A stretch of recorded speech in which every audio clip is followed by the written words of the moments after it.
ለአጭር ሰከንድም ቢሆን ብተርከው ደስ ይለኛል።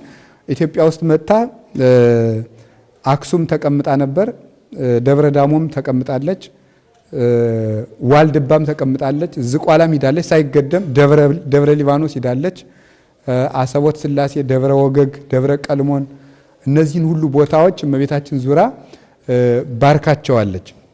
እነዚህ ከባረከችና እንደገና ደግሞ በደመና ላይ እየዞረች የኢትዮጵያን ምድር በሙሉ እንድትባርክ እግዚአብሔር አድርጓታል።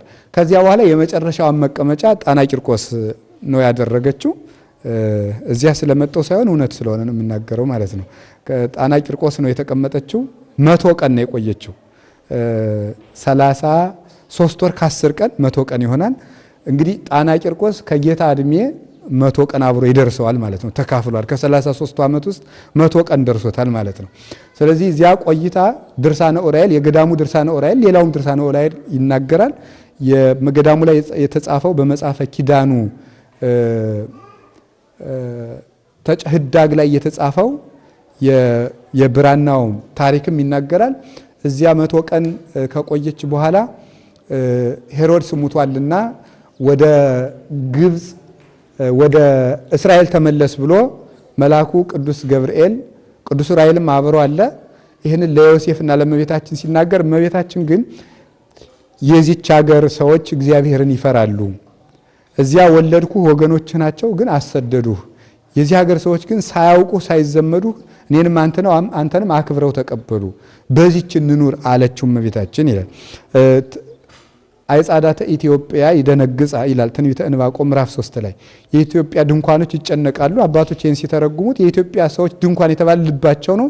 ልባቸው ፈሪሃ እግዚአብሔር አለው ማለት ይጨነቃሉ ማለት። ስለዚህ በፈሪሃ እግዚአብሔር አክብረው ተቀበሏት እና ጣና ቂርቆስ ሲደርሱ በዚያ የነበረው የብሉይ ኪዳን ሊቀ ካህናት ናሁ ድንግል ትጸንስ ወተወልድ ወልደ አንሳ አይለከ ወናሃድነነ ፈኑ ዴከ ማርያም የሚለውን ሲተረጉም ነው የደረሰች ጌታን አዝላ ይላል ታሪኩ፣ የገዳሙ ታሪክ ማለት ነው።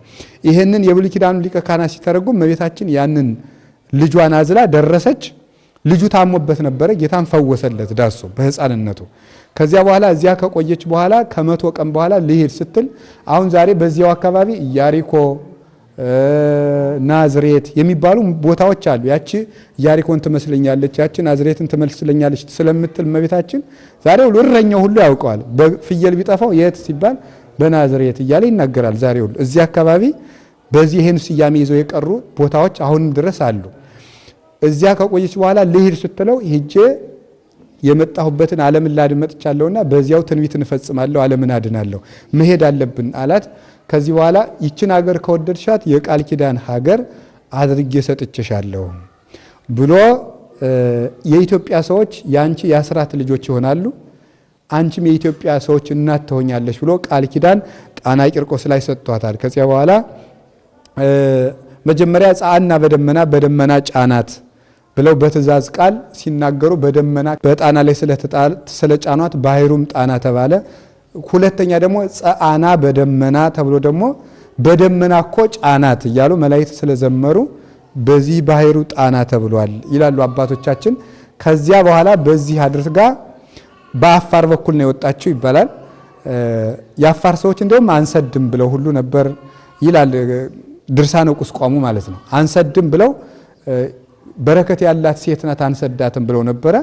ከዚህ በኋላ መልአኩ ዑራኤል እና ቅዱስ ገብርኤል ሰውረው እዚህ ደብረ ቁስቋም ህዳር 6 ቀን ጌታ ከመቤታችን ጋር ከመከራ አርፋ ስደቷ አልቆ ያረፈችበት ቀን ቦታ ይሄ ነው ማለት ነው። እንግዲህ ከዚህ ተነስታ ናዝሬት ገብታለች ማለት ነው። ስለዚህ እዚህ በመገኘታችን በእንተ ስዱዳን ናስተበቁ ከመ እግዚአብሔር ይምጦሙ ውስተ ብሔሮሙ በሰላም እግዚአብሔር ወደ ሀገራቸው በሰላም ይመልሳቸው ዘንድ ስለተሰደዱ ሰዎች እንማልዳለን ይላል በእንተ ቅድሳት ላይ ቅዳሴ ላይ ስምሰሙ።